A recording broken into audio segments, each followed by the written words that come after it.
What's up, everyone? Train Freak here, and I got a mail call.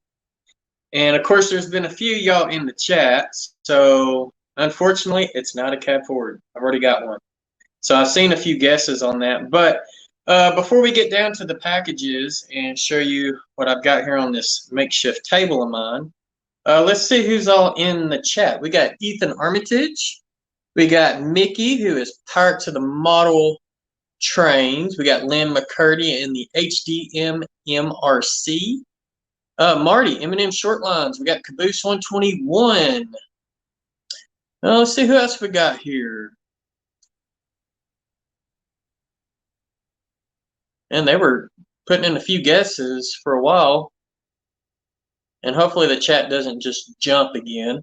We got Dwight Curley here as well. So welcome, Dwight. We got Roy Eltham. Let's see, who else do we got? Because I told them to keep guessing, so I'm sure they put in a lot of guesses. We got Ron Moen. And let's see, who else we got here? Joe Rader in the Black Rock Central Railroad. Randall Ellison.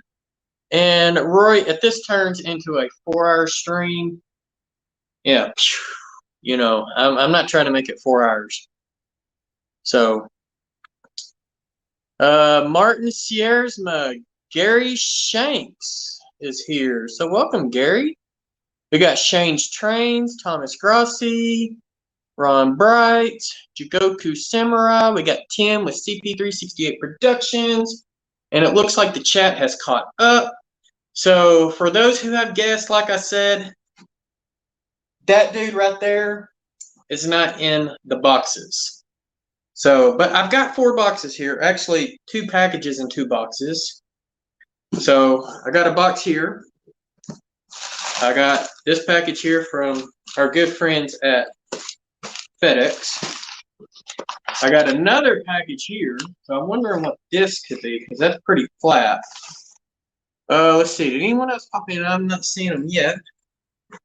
And then the last package. This thing is big.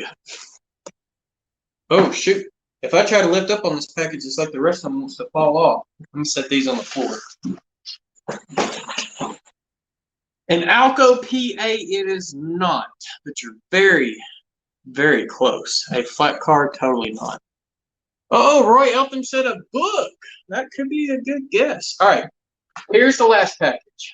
So, and it's got Fragile on it. For all those who know the joke of Fragile. 'Tis the season, for those who have watched the movie, Christmas Story, but it is not that big reward. It's an Alco RS. Okay, it is not an Alco. There is a locomotive in one of these 4 packages, but it's not an Alco. All right, so Roy Eltham, you said a book, right? So we'll start with this one. And he is right. There is a book in there. And so before I open this one, I don't remember if I shared y'all this one or not. This is one that I actually picked up at the Arkansas Railroad Museum when I went and did the live tour of it. And they had this one here, and it's Passenger Trains of Texas, but Cotton Belt. And the guy that wrote this book, his name is Steve Allen Goen. And from my understanding is he only makes 1 production of his books. And when they sell out, they sell out. So finding his books for a good price is not that easy. MSRP, they go for $60. But I will tell you, I've been seeing new ones like these go for the hundreds on eBay. So let's see which one I got, right? So this one is an eBay purchase because this book is no longer in production. It came out of production, or I think he produced them like in the mid-2000s, somewhere there. So, Drew Dudes, the logo is the one that I shared on Heath's Discord. That is correct. Yes, that logo has come in. So, but inside of a package, we get a manila envelope. So, let's open. That's it. Well, envelope, and here we go. We got a Cotton Belt Color Pictorial by the same author. And I mean, it's a really, really good book to use for referencing. Speaking of the Alco PAs, here we go. So, Drew's like, I will keep my mouth shut then. All right, Drew, well, then you got to guess what's in the fourth box. Because I don't think anyone's got that one right yet. So, Shea, Heisler, Climax. I would love to have a Shea, but I don't think my railroad ran any of those. But the Sheas are so cool, just how they're not like a normal steam locomotive. So, and I know the Heisler and the Climax kind of the same thing, but the most ingenuitive one were the Sheas, in my opinion. So, all right. So I'm gonna let y'all guess. Which one do I do? Package or box? FedEx or brown box? So, and we'll see which one's which. And it looks like we've had some other people pop in. So, Drew Dude, welcome. We got, Creepy 013 popped in as well. And I'm just going to scroll up, make sure I didn't miss anybody. If I did, I apologize. Looks like, Carolina Foothills D Knight. Welcome, welcome. And I don't think I have missed anyone else. So if I did not say hello to you, make sure that you post hi in the chat, and I will say hello to you. So, all right, so we got Train Fan 120 popping in, Steve 87th PSAP. Chasco's here, NS 5107, also known as Chasco. Saying brown box, so open the brown box. Okay, I'll open the brown box. That is the first one I saw. So, what is in the small brown box? For those who have been on Humanity Junction's new Discord server, I mentioned about this one on that server. So if you're not on his server, I don't have a link to it, so hopefully someone does. Who knows? Maybe Heath will show up and he can post his own links. But it's pretty active. It's kind of like now that the Cross Anchors Railroad Discord's not active anymore, this one kind of replaces that one. So there's a lot of people in there, and yeah, it's pretty active. Paper. So this one's from Iron Planet Hobbies. And he said, looks like almost everything's in here. He said the rest will arrive in a week or so. That's fine. It's enough to get me started, right?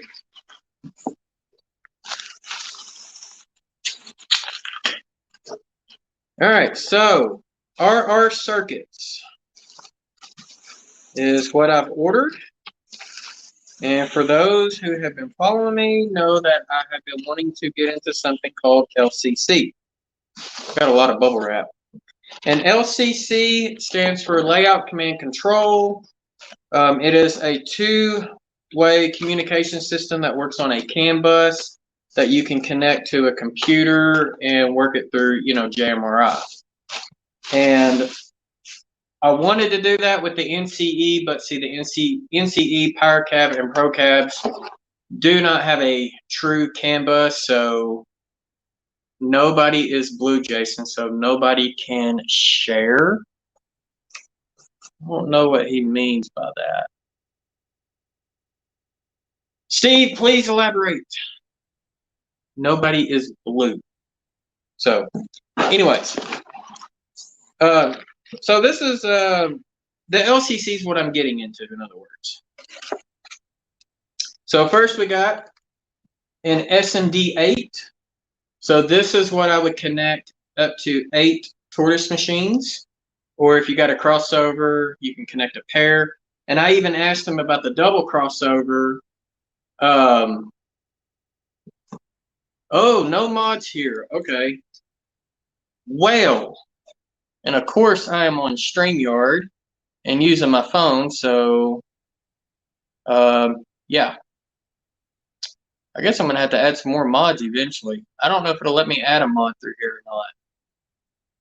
So no mods. Okay.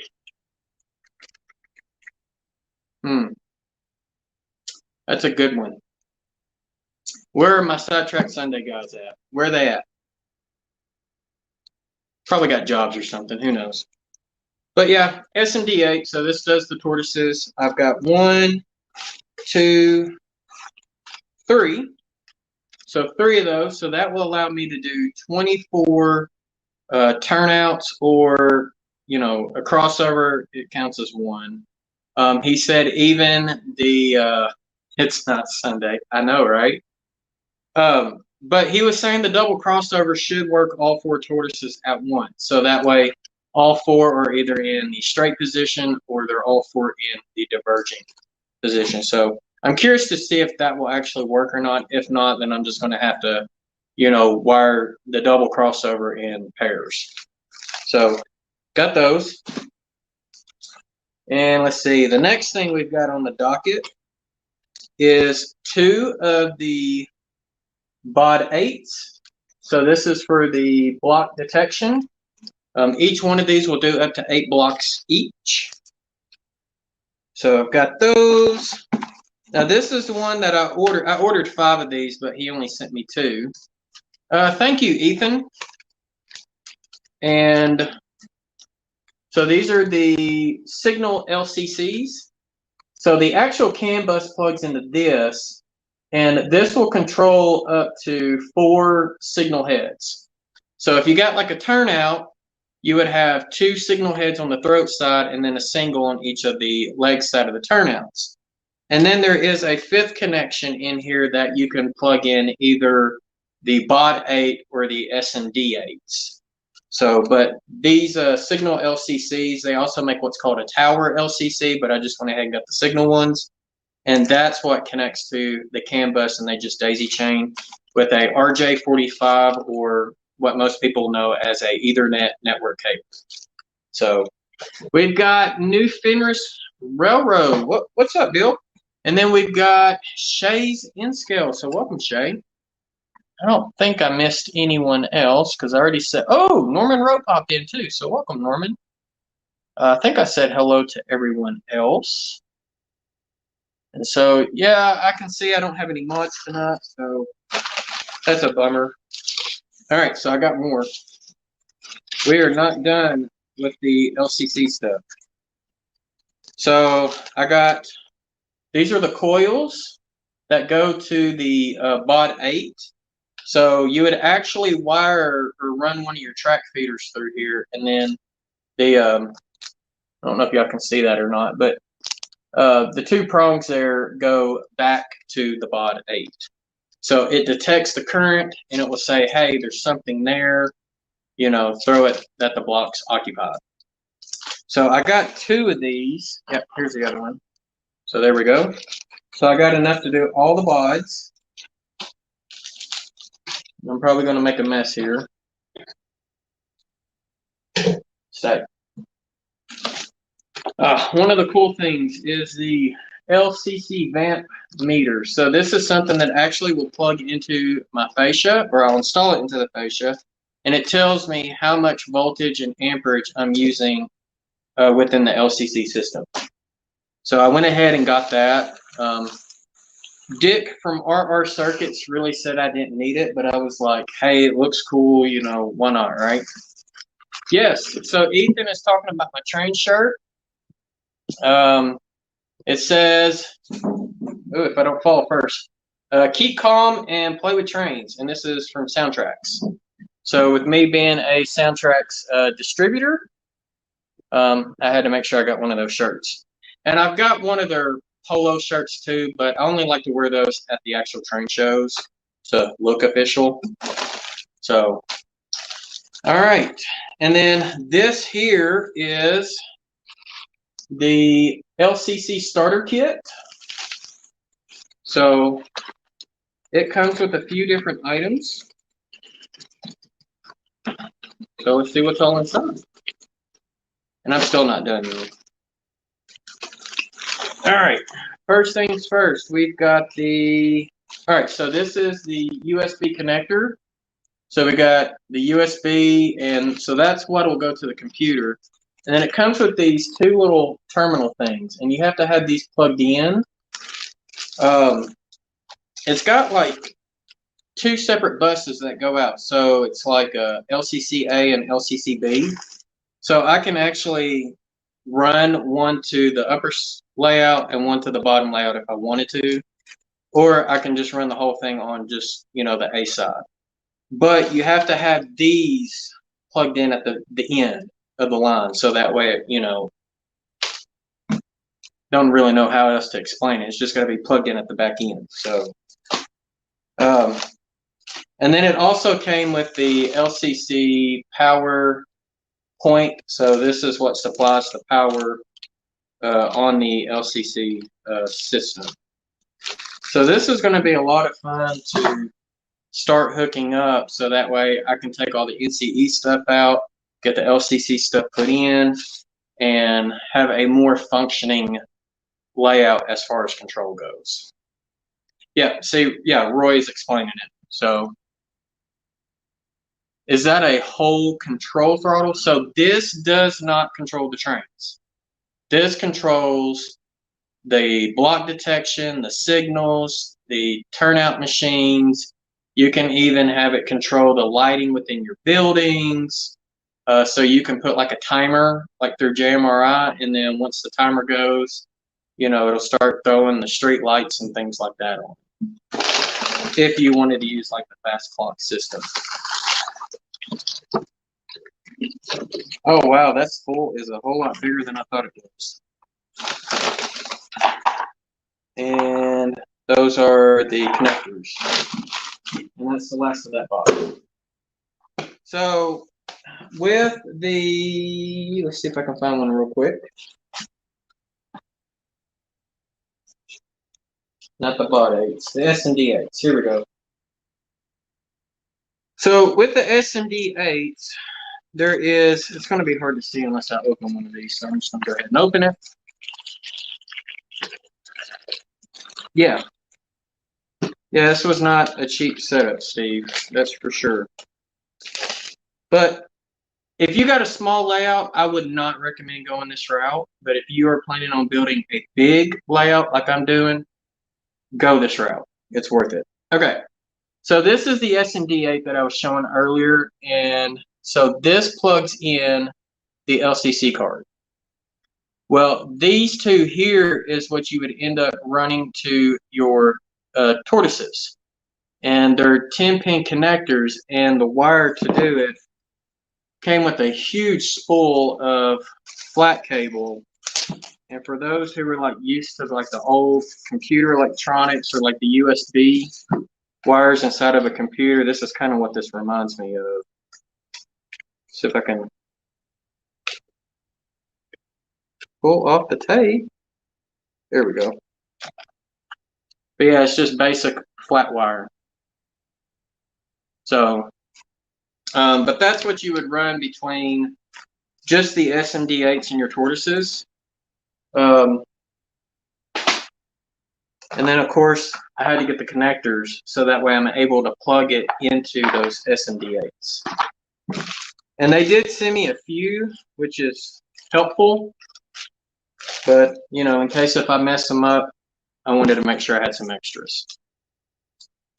So that is all I've got right now on the LCC stuff. The only thing that he did not have all in stock was the signal LCCs. But, I've only got, 2 different signals coming in, so I'm only going to be able to use one of those cards right now.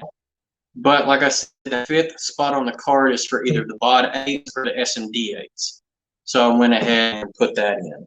So, all right. Let me grab my box and we'll start putting all this back in. And then we'll go on to the next section.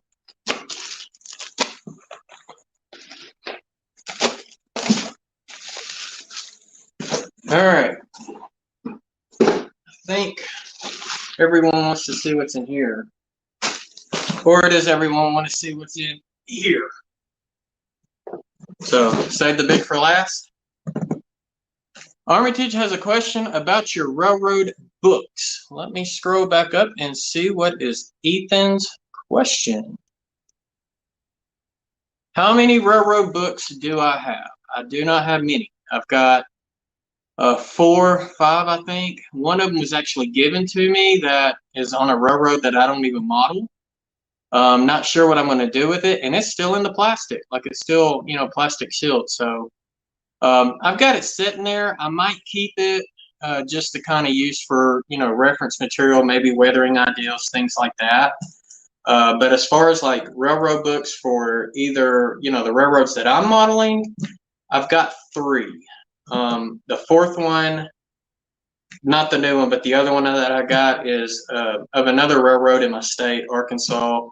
And it's a railroad that's been defunct for many years. The tracks have been abandoned. It actually spurred off several different short lines. And so that's the only other book I have. So I hope that answers your question. So did you see what Walters has come out with the easy connector to the tortoise machines? Steve, no, I haven't, but RR Circuits has what they call their tabs. And so the tabs actually slide up, and the flat cables just screw in. They're just little terminals, and it even has the frog juicer screws in it as well. So that way you can wire one of those in. Not really the frog juicer, but you know, your tortoise can act as a frog juicer. So, okay, so Mickey's saying save the big box for the grand finale. Roy Eltham says he's got to leave in a few. So I'm going to do this one next. This is the locomotive. And Roy knows which one it is because, like I said, I blasted it on Heath's Discord. And what I will try to do is get a link to his Discord, and I will put it in the description after this live stream so that way you can see it. But here we go. We got an Athearn Genesis 75th anniversary box. So it's not one of those Athearn Genesis where they actually put what it is. They should do that, right? Besides this side there. Show us the locomotive, says Train Fam 120. I'm working on it. Patience, Kimosabi. Because I got to pull it out of the plastic because there's so much stuff in the way. Now this is where I'm hoping I'm not like Heath. Because if I'm like Heath, then I'm going to end up dropping this thing and I'm going to be mad. All right. Oh, that's not good. It looks like the casing to one of the worm gears has popped off, but I got to open it up anyways because this is a DC model only, and I've got the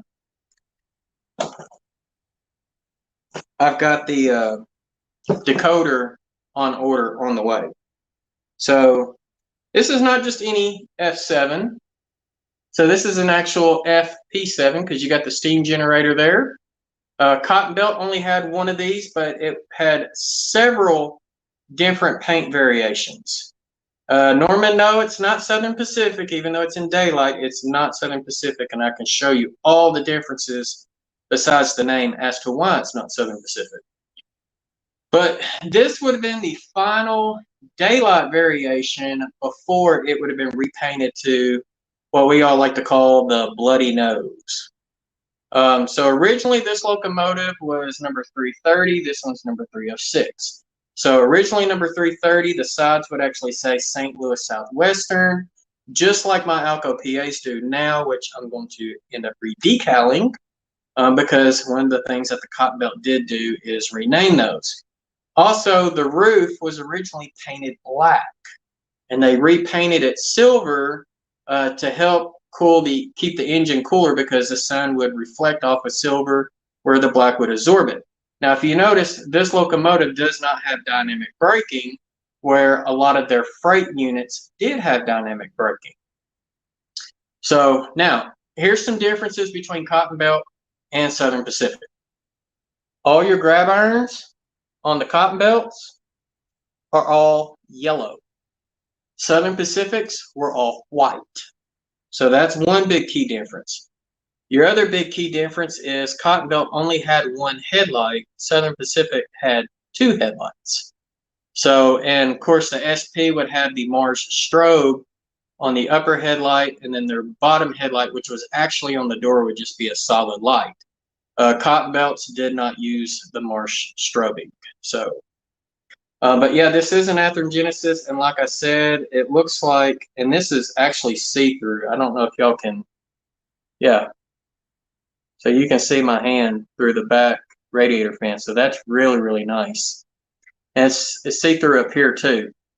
But like I said, yeah, the worm gear casing popped off. So I got to take it apart.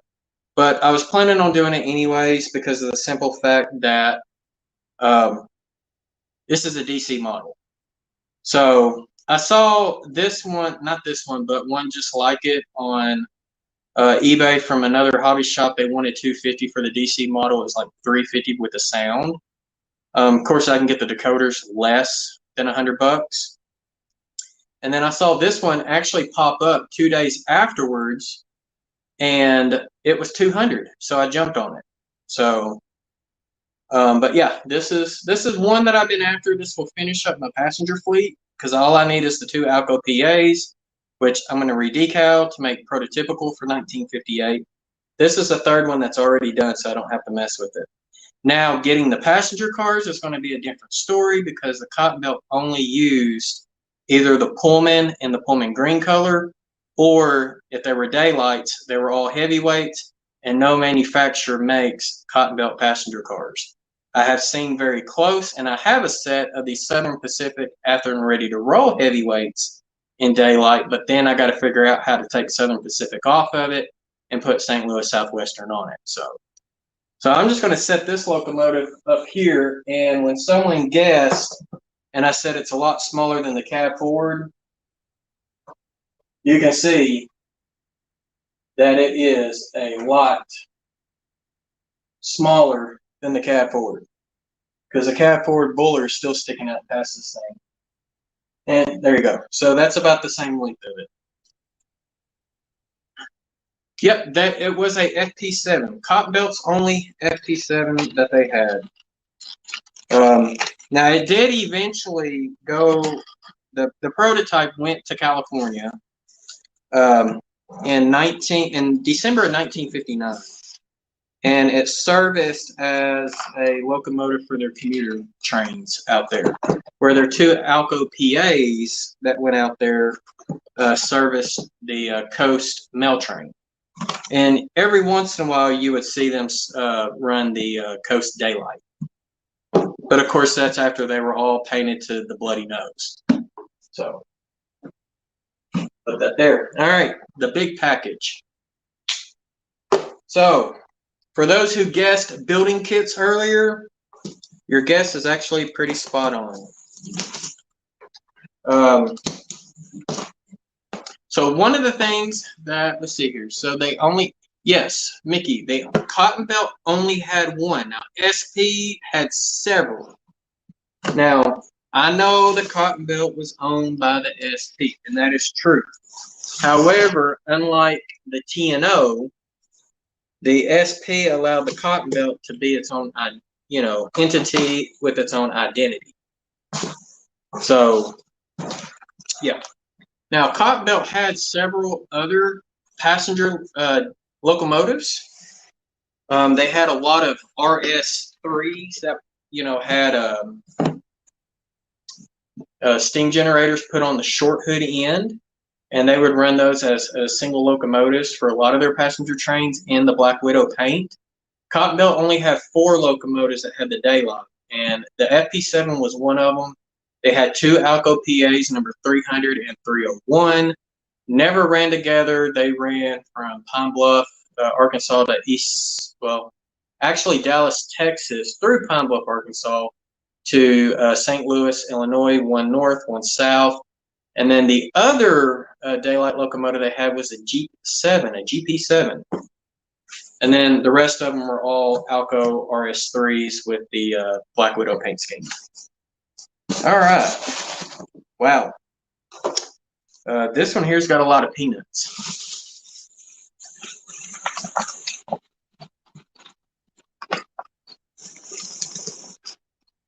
All right, so I got 2 building kits here, and they're both welders, and the kits that you're about to see are not what I'm going to be building. I'm actually taking the 2 kits, and I am going to end up kit bashing them together to make one big industry. And of course, they wrap, there's like bubble wrap and peanuts everywhere. All right, so here's the first kit. And like I said, I'm not building a Ford stamping plant. But pay attention to the window type and the walls, because there is another kit that goes to this series that I am going to kit bash with that one. And for those that want to know which industry is getting this, it's going to be Juicy J's Meat Company, where they accept reefers and turn what's called dressed meats into meat products where they can't. There we go. Man, I've got a mess to clean up now. St. Mary's Church Model Railroad, welcome.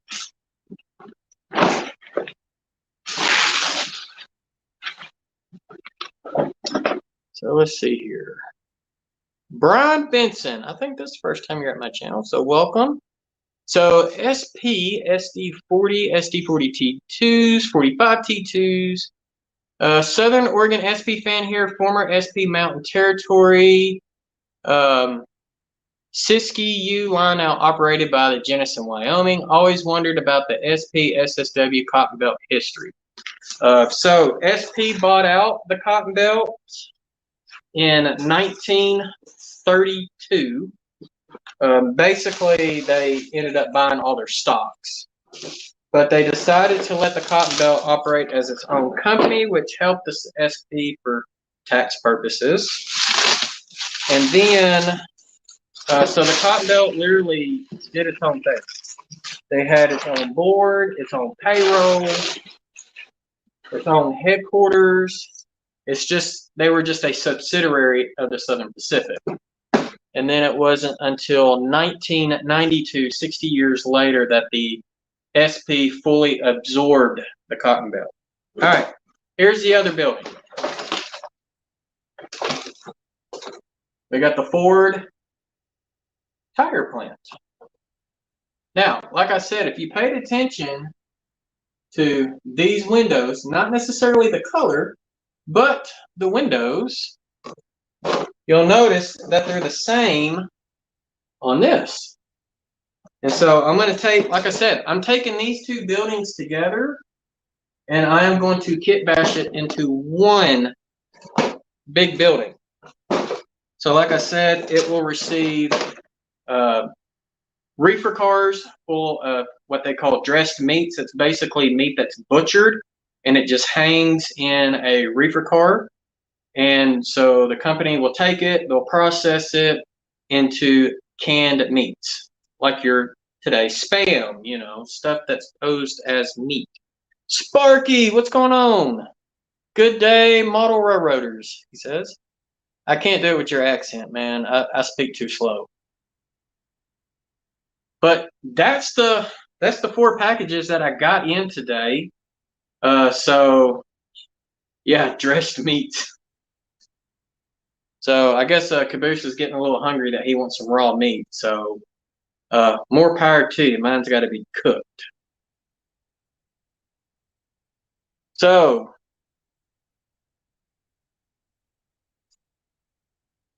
are you going to make those buildings into something like Jason Jensen or Dirt Spot 7 would do? Lynn, I'm not 100% what I'm going to do yet. One of the first things I got to do is get this kit open, get the walls out, figure out exactly how I want it to look. And then once I can do that, then I can start planning to make sure I got the space on the layout. The building could be so big that I might have to cut off the front and it's going to turn into a backdrop building. There is that possibility. So, and this will be my second kit bashing project because y'all did watch me, sometime last year, months ago, or it could have been the spring of this year, kit bash the stockyards. So, all right, Roy, you have a good one, buddy, and I will see you next time. So I need a sound card in that building. So what sound would I use? Because it wouldn't be any live cows. So the live cows would actually go from the stockyards to some slaughterhouse. And then from the slaughterhouse, they would be transported in those reefers as dressed meats to a packaging company. So Steve is saying the modern buildings that he has the same windows. Steve, I was looking around for building kits the whole time, trying to find something that didn't resemble one of the buildings that I already had. So, and these were two of them, so that's why I went that way. And I was thinking it's the same series, the same set. It should be very, very similar and go that direction. So now, I am still going to have the stockyards on the layout, so you will get your moves from the stock cars. I promise you, you will continue to get those. That will be on the bottom level. That is way later to come. That's probably going to be a 2023 project by the way things are moving. I've got to get, this upper section done before I can start that bottom section. So RDA in scale, what's going on, buddy? Welcome, welcome. So, am I going to model the slaughterhouse? No, I'm not. I decided I'm not going to do that. I just don't have the space for it. But I am going to have the stockyards to act as a ranch that is bringing cattle to the train. So I am going to do that instead. And I still actually have that. It's got stuff on it right now, but it's actually right here behind me. I don't know if I can tilt the camera over. You got Burger King and stuff in the way, but it's back there if you look right in this area. So I've got stuff sitting on it for right now and it's the section that's in front of it. So that way nothing's going to get damaged. So everything's good there. Tim, I'm not going to put you to work unless you want to work. Probably the only work you're going to be doing is running a local. So, so that Burger King is actually a kit, and it's a kit that I built a very long time ago. It was made by Vollmer, which, to my understanding, when that was made, it was back when Germany was two countries. So it's probably one that I'm not going to keep. I'm probably going to end up selling it. Or I might just put it on a shelf just to put it on a shelf. I don't really think it fits my era. To me, the Burger King kind of looks more like 1980s, maybe 1970s, or early 90s. It definitely does not look late 50s. So, absolutely, Sparky. So that way you can have it your way. Get it cut the way you want it at Burger King. And then they can cook it for you right then and there. So, absolutely. Let's see. Have you cutting wood without a saw? No, my saw is right there. I do not do the handsaw thing no more. I've done that once. Yeah, I try not to do that. I've got a chop saw, and that thing, yeah, I'll just leave it at that. I can make any type of cut, 45s, 22 and a halves. It locks in, so. So the pellet plant that you're talking about, Mickey, I think is Delta Natural Craft. Is the one you're thinking of? Is it close to Evergreen Packaging, which used to be International Paper? I think that's the one you're talking about because when I used to live in Pine Bluff, I used to live where I could see Evergreen Packaging's tower because they were a paper mill. And it used to look like Delta Natural Craft always caught on fire at least once a month. You could see the flames, and it's because they made wooden pellets that you would put in your charcoal grill, or a pellet, type grill. So I'm curious if that's the one you're thinking of. It's out on the highway, like you're going to go to Stuttgart or Stuttgart. Oh, let's see what's going on.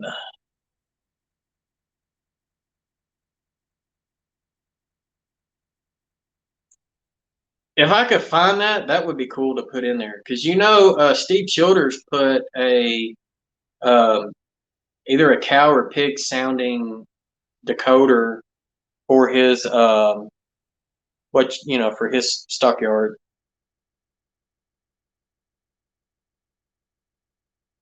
It's on Jefferson Parkway next to Tyson. Okay. But Tyson's right at the entrance. So I'm curious which one that is. It's not Mondi, is it? Might be Mondi. Fiber Resources, maybe. Man, it's been a while. If I don't have to go to Pine Bluff, I try not to go to Pine Bluff. For those who don't know, Pine Bluff's like when I was growing up, it was like mini Detroit.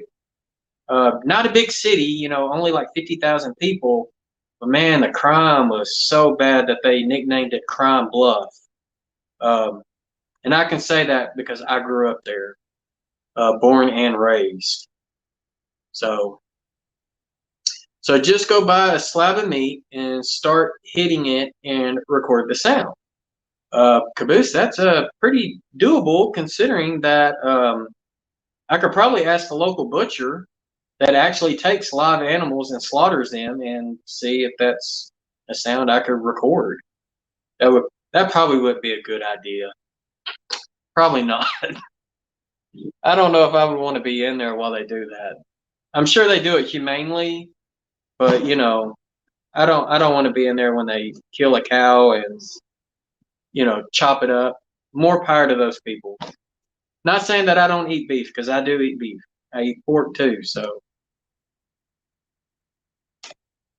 let's see here.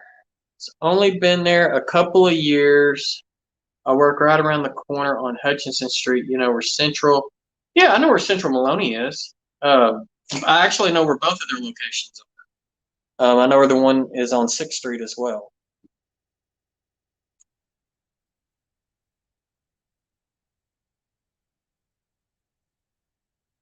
Are we trying to scare the children? Oh, that's awesome. And Edward Katie, welcome, buddy. What you walked into, that is a good question, because I really don't know. I can't believe I actually unboxed all of these packages in less than 40 minutes. That's a whole lot faster than he, and he ain't even here. Unless he's lurking in the background. I mean, there is 31 people watching, or it says there's 31. I don't see 31 of you chatting, but now it just dropped down to 30. I guess I scared someone off, so how about that? Silence of the Lambs. There you go. So, Edward, that's what you walked into. Norman is telling you it's Silence of the Lambs. So, I could put zombies working at the plant. That would be pretty cool.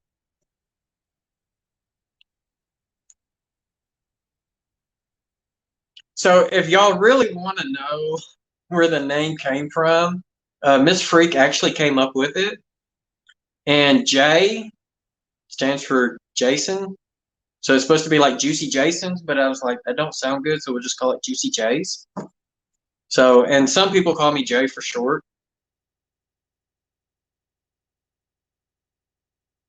I kind of wanted to go with Freak Meats, Freaky Meats or something like that, but she wanted Juicy J, so I had to get her input in there somehow. Heath should take notes. Absolutely. Because the other thing I did not do, I did not drop that. It made it to the track without making it to the concrete. So he should definitely take some notes on that one for sure.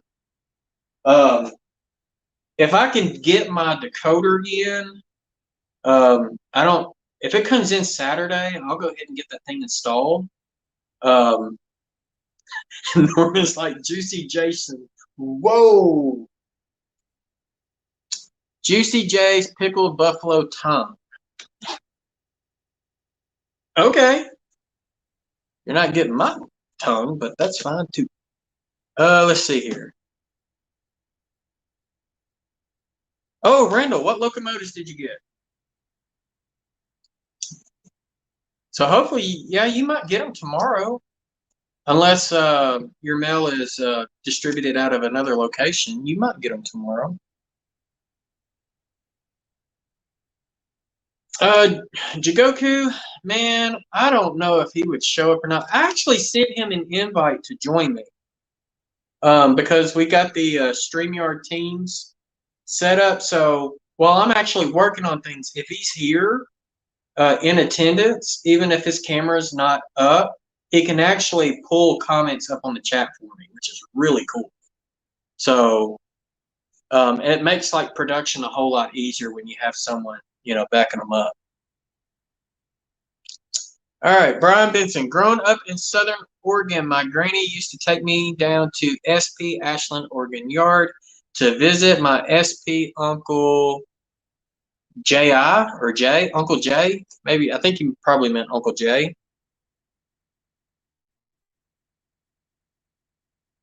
Well, Train Fam, what I will do, if you will email me, not just, but just the town you live in, I will set up a commodity on my car cards, so that way I can have it delivered,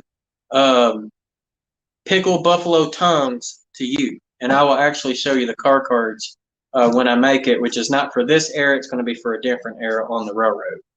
Probably 1976 era that I. So that way you can feel a little special. So Heath doesn't. Oh, Brian, it's okay. It's okay. Sometimes the chat does that, man. You just have to kind of continue where you're at. Yeah, Heath. Yeah, I guess he doesn't talk about that, but back in '58, that's what they did. And of course, you didn't have PETA back then, so I'm sure that it wasn't done humanely at that time. Of course, we came a long way since then. I'm definitely not for inhumane purposes, but I'm not a vegan either. I gotta have meat. I gotta have protein. And I know you can get protein from fruits and vegetables, but the amount of protein that you get from fruits and vegetables is not the same amount that you get from meat. So they wound up in Fayetteville, and so they had to go back to Little Rock, and then sent to the post office in Mammoth Spring for final delivery. Okay, yeah, hopefully you get them. I was shocked to get the LCC stuff in today. I thought it was going to come in tomorrow, and originally the locomotive was supposed to come in today, and it came in yesterday. So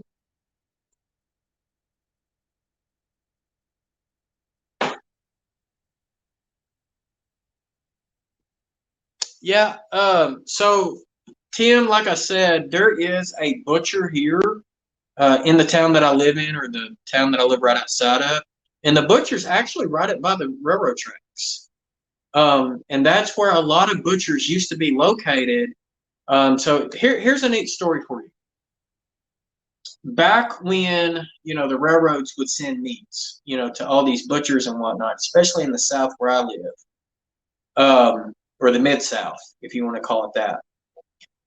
The butchers in these small towns could not afford to buy all the meat in one car. So when the trains came in, they would ask the butcher, at that location, what cuts of meats did he want, and he would go ahead and pay for them. And then, of course, that train would move the rest of the meats to the next town, into the next town, to the next town. So you'll see that a lot of these towns that actually grew up on the railroad tracks, a lot of their butchers are located right off the railroad tracks for that special reason. But this butcher shop that is, like I said, in my town, they do bring live animals to it. I've seen pigs, I've seen cows, and that's pretty much all they do is pork and beef. And they will actually slaughter the animal there. Of course, it's enclosed, so I can't tell you how they do it, but they do it. And not that they slaughter it there, but they also go ahead and cut up the meats, and they have a meat counter ready to go. So, like, if you want super fresh meats, going to your local supermarket is not getting it, because it literally takes 2 to 3 days for those meats to get to your supermarket. Going to a local butcher like that, where local farmers take their animals, that's fresh meat because it's cut that day. So, and a lot of times, some of those places will be like, you have to buy the whole animal, and then they'll cut it how you want it. So, and of course, you know, being in Arkansas too, deer season, they do deer processing as well. So, venison, some good stuff if you've never had it, and buffalo is too. Yeah, I could be like Artie and have a vegan butcher shop. Yeah, I'll pass on that one.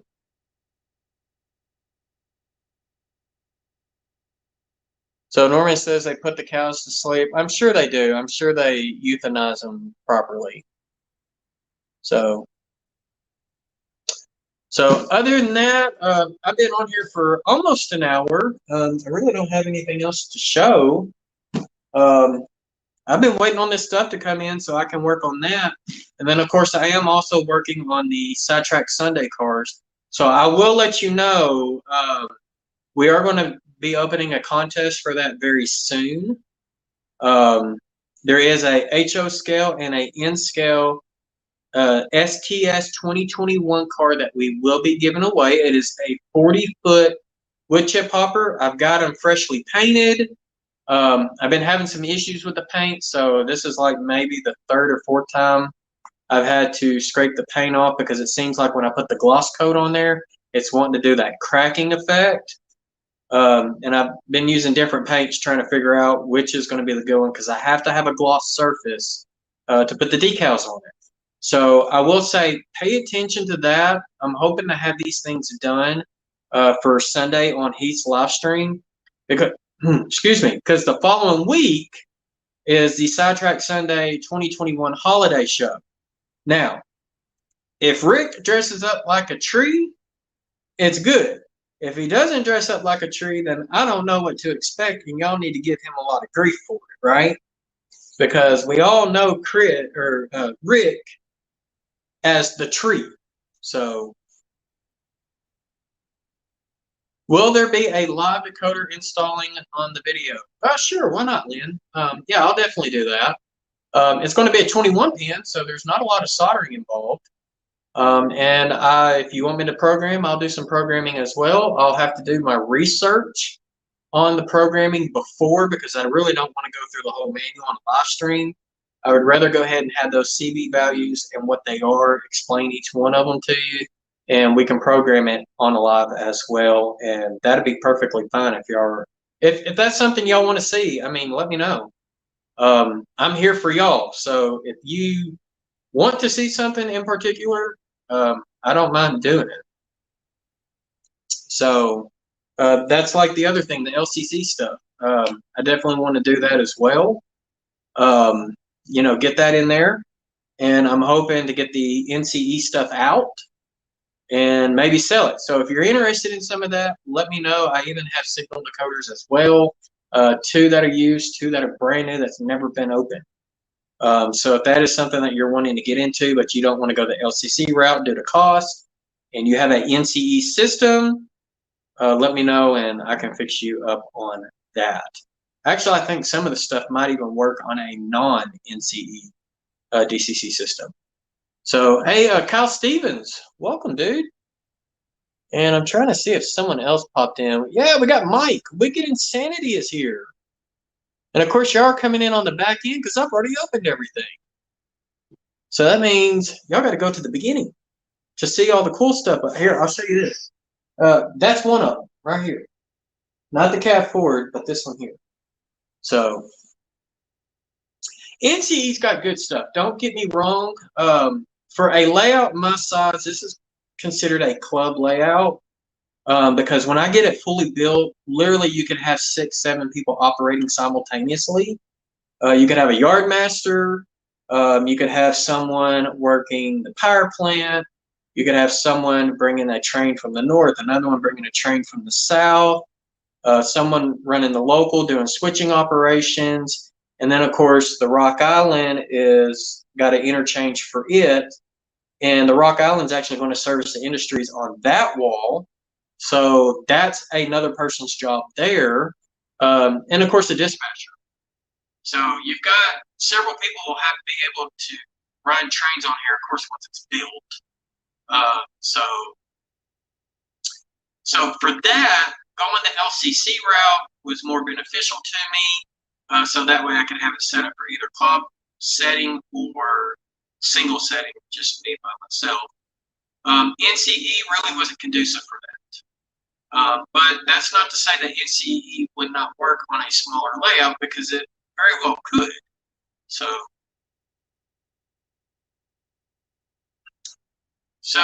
Mike is in a food coma because he had spaghetti.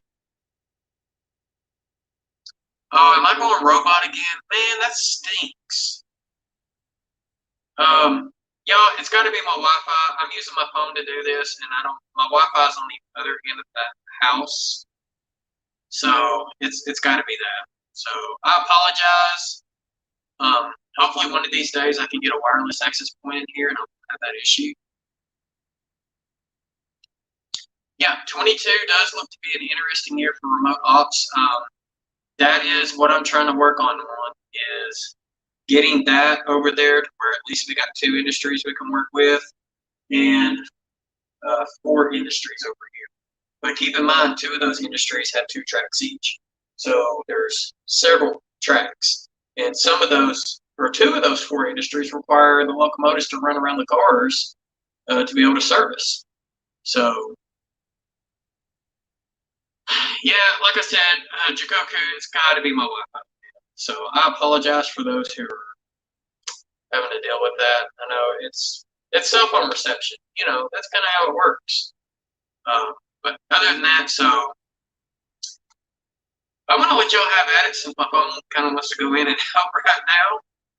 But stay tuned. Like I said, we got Sidetrack Sunday on Heath's channel this Sunday. So I'm sure he's going to be mentioning something about the giveaway for the 2021 cars. And once I get them finished, I will post them up on my community page. So that way y'all get first look at them. And there will be a contest entry form for it. And there's going to be questions that you're going to have to know. Not all of them, but you're going to have to know some of the answers to. So, and it doesn't require you going back and watching every STS video. I promise you they're not that tough. They're just basically common sense questions about, you know, each of the members of Sidetrack Sunday. Like, for example, who lives in the city that never sleeps? There's going to be questions like that. So things that you should just pop right in your head, be like, oh yeah, that guy there. Or who's the only one that lives west of the Mississippi River? You know, that one too. So, all right, Steve, 87th, you have a good night, bud. And so, like I said, keep your eye out for that contest coming up, because we got 2 really cool one-of-a-kind cars to give out HO and N scale. They're collector cars, custom painted, custom decaled, and because they're 40-foot wood chip hoppers, I'm even adding the sawdust to make the wood chips look even more realistic. So, and then the other thing is, since y'all want to see me put sound in that thing, when I get it in, I will pop a lot for that too. So other than that, y'all be safe out there. Y'all have a great rest of the week, considering that tomorrow is Friday, and I'm sure Steve Childers will be going live at some point tomorrow. So make sure you check him out if you're not subscribed. He's taking over on Heath's Friday show. So, and then of course Sidetrack Sunday on Heath's channel at 8 o'clock Eastern on Sunday. So other than that, y'all be safe out there. Have a great week and happy railroading.